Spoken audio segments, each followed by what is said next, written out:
Hey guys, welcome back to my channel. I hope your Monday has been great and that your week is off to a fabulous start. So I'm so excited for today's video, mostly because I've been meaning to make an overall dress for the longest time. I've been seeing girls wearing them all over Pinterest and they look hella cute and I want to look cute too. So I've been looking around the stores and I haven't seen anything I particularly like, but when I saw this men's shirt, I thrifted it for $3. It's in a size XXL. I thought it would be perfect for this DIY. So I went ahead and made a cute checked overall dress. I really love how this turned out. It's loose and flowy. I can layer it with some pull necks, some t-shirts, anything I want to put under this overall dress will fit. And it also has pockets so I can fit my dignity, my self-esteem. What's not to love about this dress? The length is perfect and I absolutely love how casual it is. And you can be pretty layered up under this overall dress because there's a lot of space underneath everything. So in case you want to make your very own overall dress and look like a Pinterest girl, let me show you how to do it. Getting right down to business, as you can see, my shirt has two pockets, so I decided I'd seam rip them off. I am going to maintain the pockets, not the flaps, though I didn't like them. So I just used my seam ripper and I seam ripped these pockets off. They were hard as hell to seam rip. These pockets were sewn on by Jesus himself. They were so steady, but I eventually got them out. I also decided to take out the sleeves because we would be using them to make the straps later on, so save them for later. Don't make a bikini, just maintain it on the side, okay? Do not do anything with it yet. So once I'd gotten rid of both of my sleeves, we now had a sleeveless kind of situation, and now it's time to mark the top bit of our dress. So I decided on 6 inches on each side of the bottom pocket. You can make this longer or shorter depending on what you want. I just felt 12 inches was enough for me. So I also drew a straight line through those points and then I measured all the way to my waistline. This would be where the waist of my dress would be. I decided 9 inches was perfect for me. So from the 6-inch mark at the top, I found that was 9 inches. I also decided I wanted to add a bit of length around the waist area and I decided to add 2.5 inches on each side. All I'm doing now is I'm marking the 9-inch points so that I can draw a straight line through all the points and my line is very straight. I do my best to make sure the lines are straight, but things never go to plan. Just make sure it looks straight. It doesn't have to be super straight. So once I'd done that, as you can see, I'm drawing a slight curve on one side. This is going to be the top flap bit. So I basically freestyled this. Honestly, I wasn't using any measurements. I just eyeballed this, but you can just make it as steep or as not steep as you'd like. And from that point above, I drew a straight line down.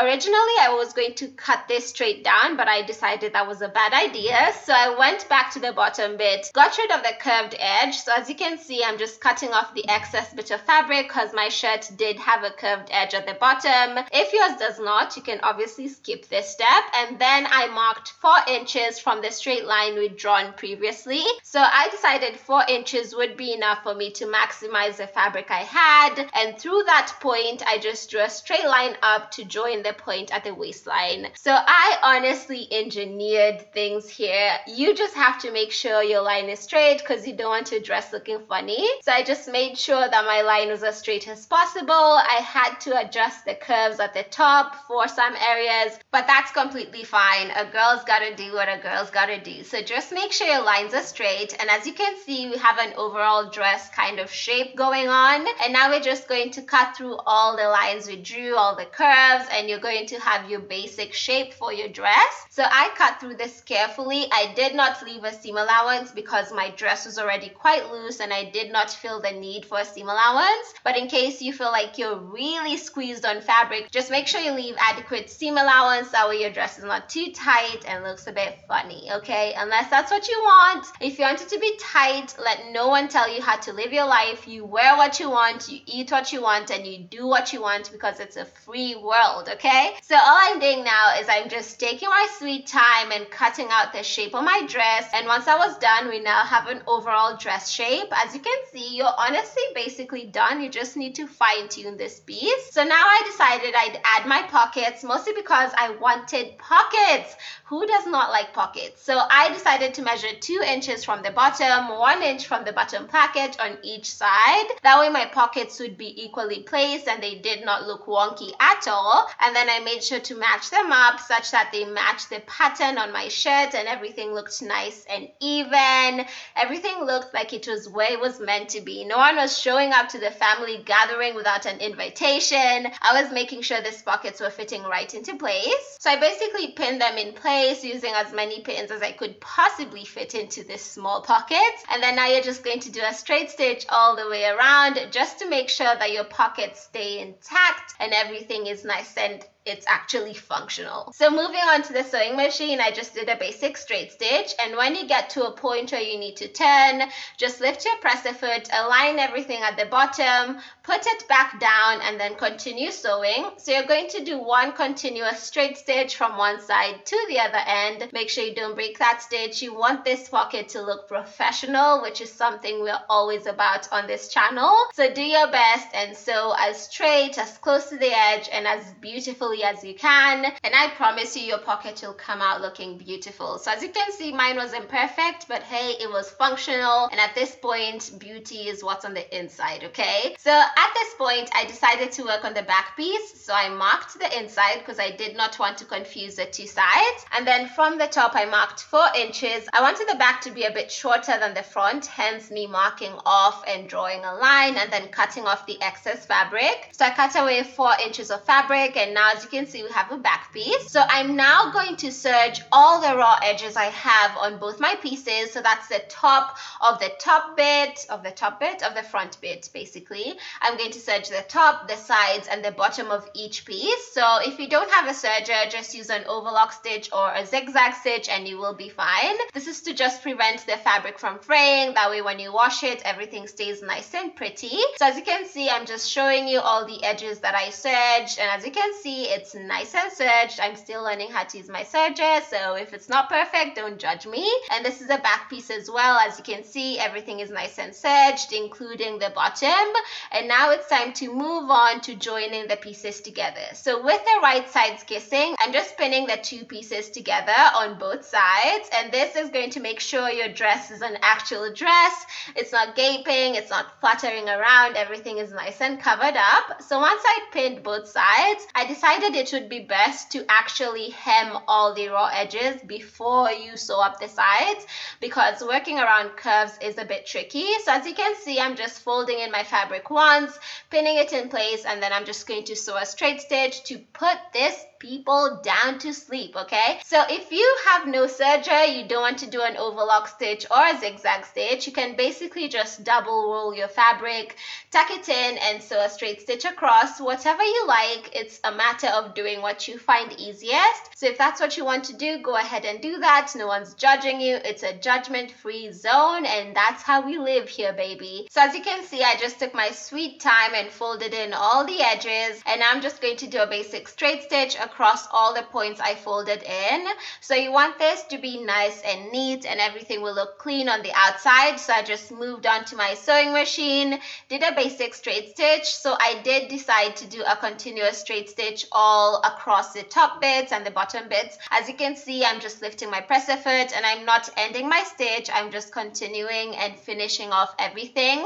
So this is a matter of preference. If you feel like you want to do one side at a time, it's totally up to you. I just found this a bit easier and I thought it looked better because it was one continuous stitch. So once everything is nice and sewn, as you can see, everything looks really neat on the outside and it looks very professional. It looks like an Urban Outfitters overall dress at this point. Okay, maybe I'm getting a bit carried away. Anyway, once everything is nice and sewn, it's now time to sew up the sides because as we said, you need this to close and look decent, ladylike, if I may add. So yeah, you want to sew up the sides, and I just did a basic straight stitch. We're being basic today, nothing fancy. We're just doing the straight stitch and respecting our elders because that's what we're supposed to be doing. So make sure you backstitch because, as I said, backstitching is what will give you a husband. So as you can see, once everything was nice and sewn, everything looks neat. I also serged the edges, that way the raw fabric wouldn't fray and everything would be all over the place. So as you can see at the bottom, I had a button. I decided to seam rip her out, gently evict her. Make sure you recycle your buttons because you might use them in other projects. And now what I'm doing is I'm hemming the bottom edge, that way we have a nice and neat edge. So as you can see, I'm doing the same thing I did at the top. I'm just folding in my fabric once, pinning it in place, and making sure no one is fighting with your in-laws. So I'm just laying the fabric down gently, pinning her in place, singing her lullaby. I'm just doing whatever I need to do. And now you're just going to sew a straight stitch around the bottom to hem your dress. And once that's done, as you can see, everything looks fabulously fabulous, and you're basically done with your dress. Now it's time to make some cute straps so that your dress can stay up, and I decided to use one sleeve for this. So all I'm doing is I'm splitting the sleeve open, getting rid of the cuff because that bulky fabric is something you do not need in your life. And once I had my sleeve open, I decided I would do 4-inch straps. 4-inch thick straps. Okay, that makes more sense. So I did 4-inch thick straps, and as you can see, I just marked some points. Since I had straight lines in my garment, it was easy for me to cut in a straight line, but in case you need to draw everything out, you do that. You do whatever you need to do to cope, sweetie. Okay, so anyway, all I did after that was I just cut out my pieces of fabric. So I got 3 pieces in total, and I wanted my straps to be around 30 inches long. So as you can see, I'm just joining 2 pieces of fabric together, pinning them in place so that I would be able to sew them later on when I move to my sewing machine. And I'm just giving you some evidence, okay? I measured my strap and 30 inches was at that point, so I cut off the excess bit of fabric and took it to the other strap. That way both my straps would be 30 inches long. Once the fabric is nice and pinned, you're just going to sew along the pins to join the 2 pieces together, and this is with them right sides kissing, so you're sewing on the wrong side. And as you can see, just do your basic straight stitch. Once that's done, you'll have joined 2 pieces together, and now you'll have one long strap, and it's time to make your strap look nice and finished. So with the right side on the inside, I folded my strap in half and did a basic straight stitch along one edge. So I did leave a bit of seam allowance. You want to do this because you don't want your strap to come undone from the inside, so make sure you leave adequate seam allowance. That way when you turn it the right way out, frayed fabric isn't embarrassing you and showing up to the party uninvited. So once I had my 2 straps sewn down, as you can see, I took the world's smallest safety pin. I did not have any other safety pin, so I decided I'd use this to turn my strap the right way around. This did take a bit of time. Working with a small pin is actually quite stressful. I had to drink a couple of glasses of wine just to deal with this monstrosity. I'm kidding. But once I had my strap turned inside out, you're just going to pull on itself, and as you can see, the beautiful side comes out and the frayed fabric is on the inside. And now you're just going to repeat that with your other strap because you want them to both look pretty fabulous. And once that's done, it's now time to attach your straps to your dress. So as you can see, with that raw edge at the bottom, I'm just making sure to tuck it in within itself, and I'm going to do a straight stitch before attaching the strap to my dress. But at this point, I'm just showing you exactly where I'm going to attach my straps. So I did the same thing for all 4 edges, and then I attached the strap to my dress, and you're basically almost done, so keep going, guys. So at the front bit, I decided I'd make 2 buttonholes. My machine has a buttonhole foot, which makes my life so much easier, and I'm really thankful for that. But in case you don't have one, you can just rip a hole with your pair of scissors and make sure to sew around the edges with some thread. That way it doesn't fray on you. So it's basically the same thing, except you'll have a lot more work, and I'm sorry for that. And once you have your buttonholes in place, it's time to sew on your button onto your strap. I do recommend trying on the dress at this point. That way you can know exactly where to place your buttons. And once you've identified a suitable position where they're not going to be attacked by their enemies, you can hand sew the buttons onto your dress, and you're basically done with this project. So I'm not sure if you can sew on buttons using a sewing machine. If you can, let me know in the comment section down below. I would be scared to do it though because I think it would break my needle. Anyway, once my button was nice and securely attached, you just pass it through your buttonhole and you are done with your DIY. Look at that fabulous piece of an outfit. I really love how this turned out. I especially made mine oversized because I wanted to be able to tuck in bulky sweaters, bulky pull necks underneath it,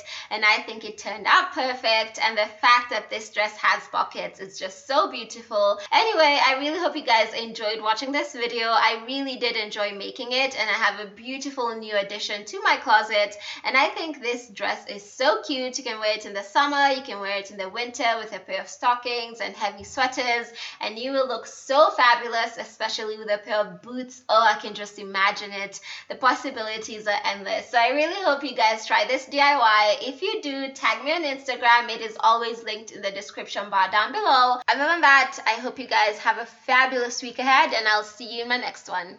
Bye guys.